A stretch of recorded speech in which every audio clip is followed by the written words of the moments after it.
All right, everybody, welcome to Growth Mindset Week. We are getting you kickstarted here on a Tuesday with another connection activity. This week brought to you by K-Dub. He's going to give you a connection activity with Student-Led Conferences. We're excited to have you. Take it away, K-Dub. Let's do it. All right. So first thing about this, the impetus for this came from another teacher, and at the school I was at 5 years ago, Canyon Park Junior High, now Canyon Park Middle School, up in Bothell, Washington, our alma mater, actually. Go Cougs. We did a student-led conference with the parents as like the final thing that students did. It was their final assignment at the end of the year. The last week they spent kind of putting together a folder and presenting that to their parents. And that was really, really powerful. If you have the opportunity to build that in as a last step of this process, I would highly encourage you to do that. It's immensely rewarding as a teacher to see that conversation take place between a parent and or guardian and a student. And the parents are super appreciative of that as well. And a lot of the kids actually really end up enjoying it. So the current school that I'm at, that's not possible for a multitude of reasons. But if it is possible at your school, I would highly encourage you to work yourself up to that process. But for me with student-led conferences, this is not, a lot of the other connection activities that I've talked to you guys about have been more like short kind of warm-up type activities. This is much more of a time-intensive couple times a year kind of deal rather than like a once a week kind of thing.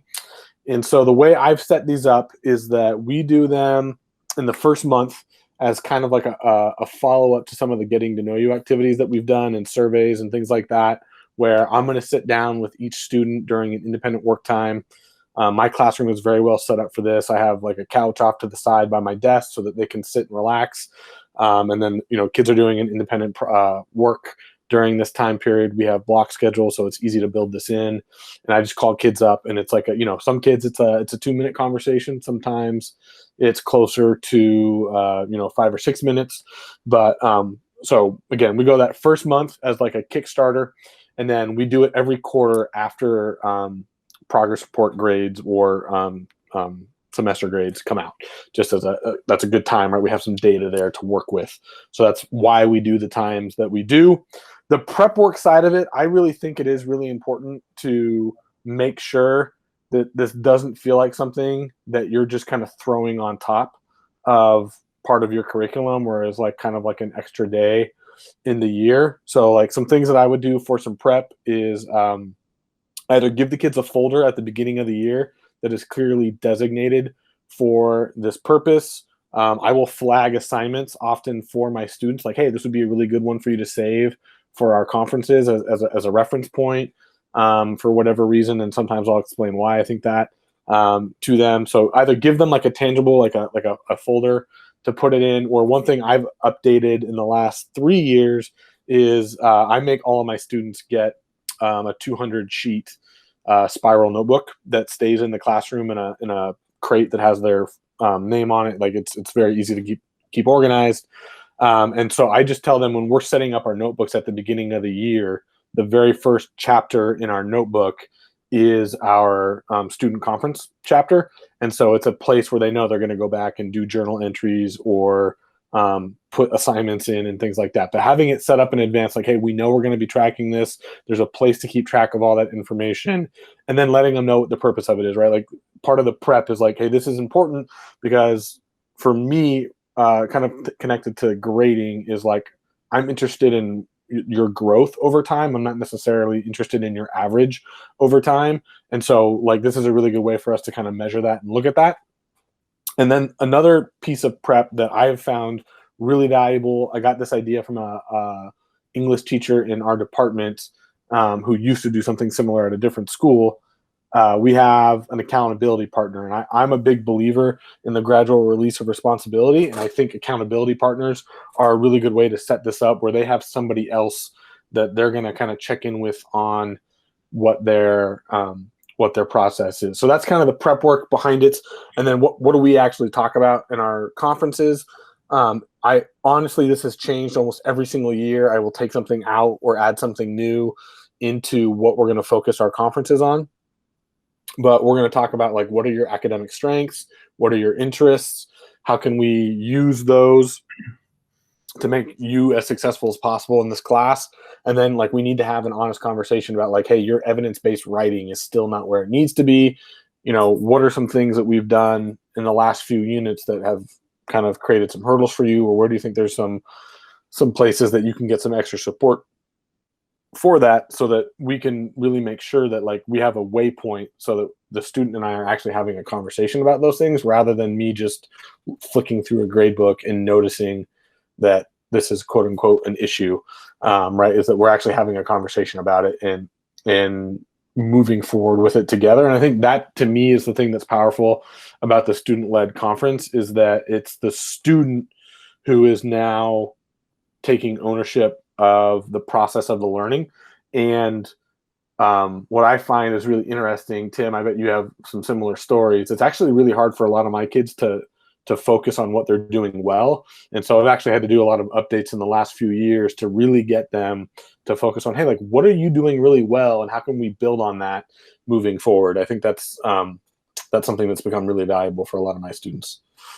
Right. Yeah, I 100% agree with you. Right. And I think this is true for a lot of us. Like when we are asked, like, how do we think we're doing? A lot of us are much more critical of like what we're doing. And I think that's one of those things that I feel like we talked about this before too. Like when we do some of that reflection work, like most of us, when we do that self-grading, if we've built it correctly, a lot of us are going to grade ourselves lower than where we're actually performing, and having that be an element to it. So I love that you had the students lead that. And one of the things you spoke to that I think is so important in general, and obviously it fits perfect into this week, is the idea that you're not worried about where they are in this moment, or what their overall grade is or their score, but you speak directly to the idea of, I want to know how much they've grown.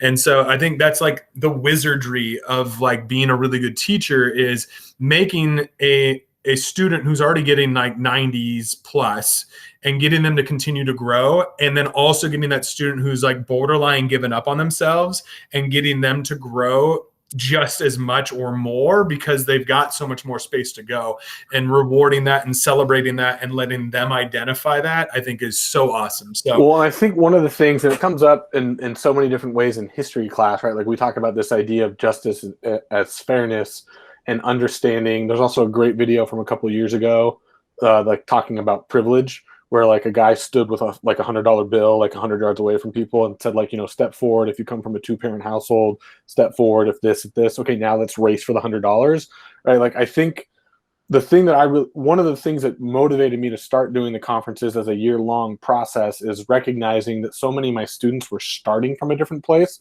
So the growth is really like, okay, where did you start from? And then where are we moving to? And then the other thing that I will say that as I've gotten better at focusing on the growth, what has happened is that my student-led conferences have actually become narrower. When I first did them, we were looking at like, okay, we're going to talk about all 6 of your classes.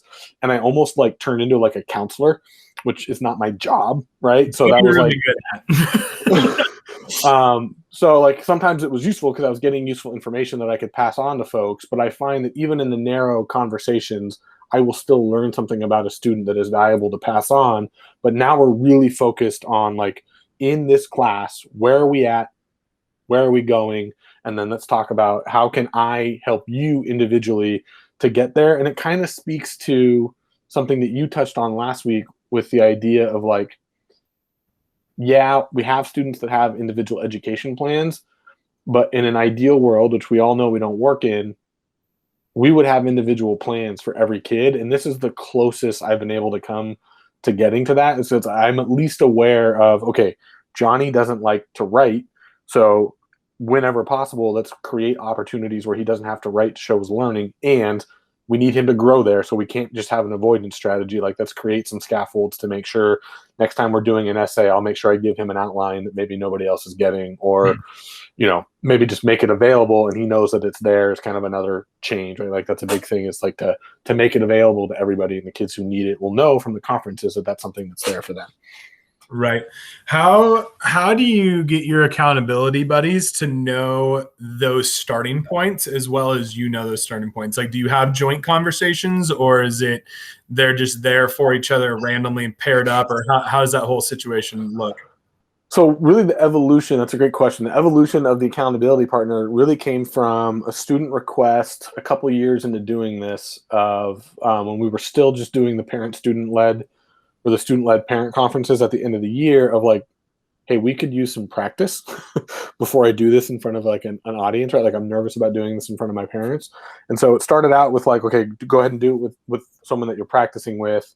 And then same thing, like I brought that idea of practice before you come and meet with me, like get your folder organized, kind of go through your talking points with someone. And then just it kind of naturally grew that person, like we would be very intentional about that choice. I would do some lead up teaching about how to be a good listener and not to try and silver linings things or give advice in terms of like how to change the outcomes, but just to like listen, be like, oh, hey, I noticed this, or I wonder about this. And but the big thing that the accountability partners kind of evolved into was it was someone else that they were talking to about their education.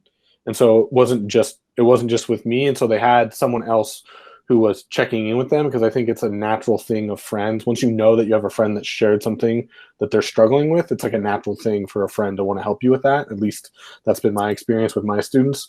So it kind of just, it did really evolve kind of organically over time. Love that. Love that.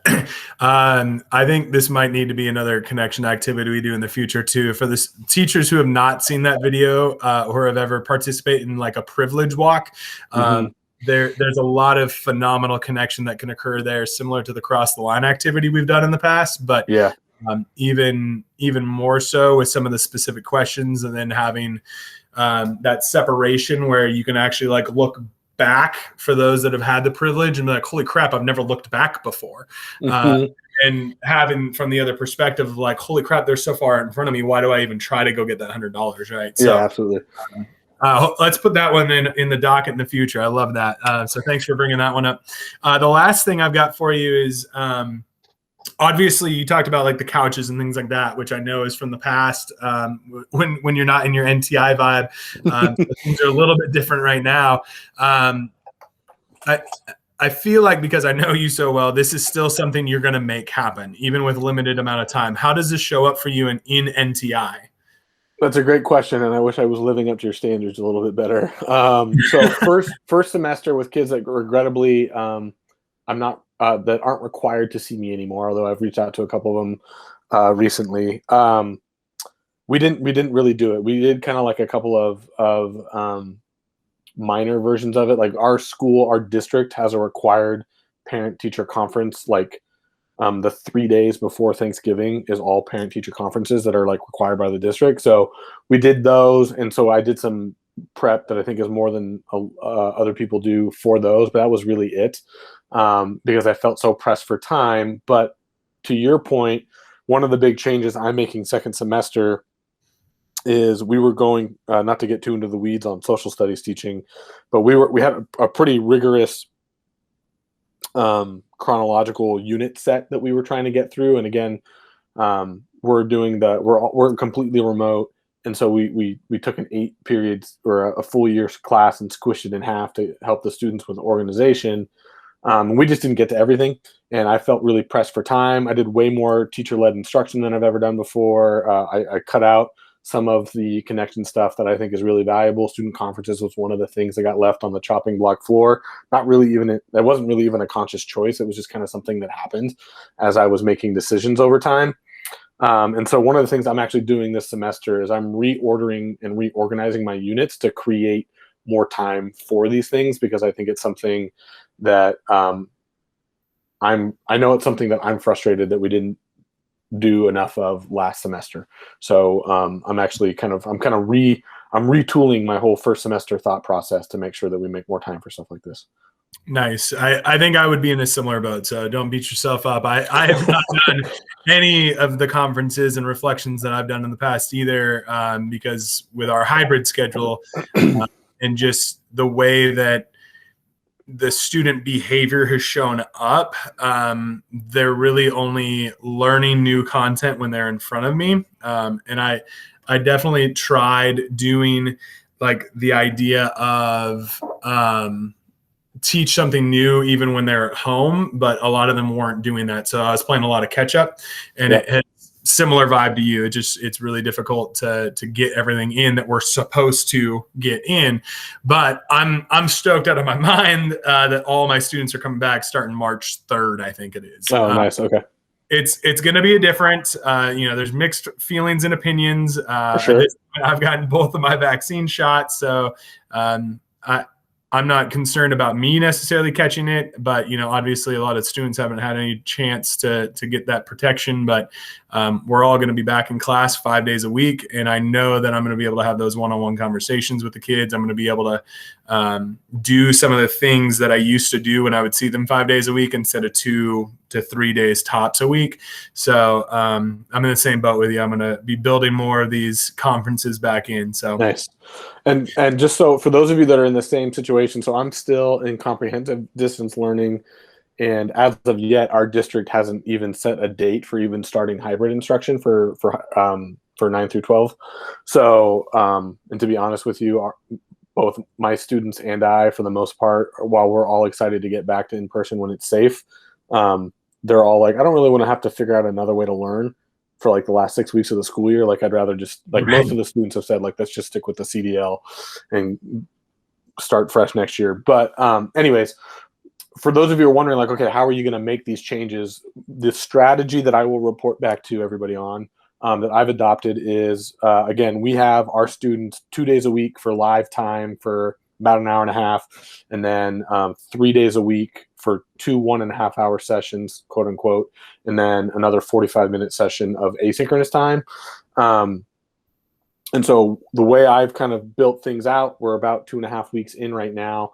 We're doing very little academic stuff during our synchronous time. We're doing everything has been connections, talking about classroom agreements, talking about empathy, talking about kind of like the bigger ideas of the course. And then I'm giving them some instructions, and they're doing like practice formative assessments for me during their asynchronous time. But we're really going heavy with building connections during synchronous time right now, so that in a week or two, once those bonds are strong enough, I can kind of flip that, and we can use our asynchronous time to do the connection work and do the assignments that are related to that, and then use the live time for class.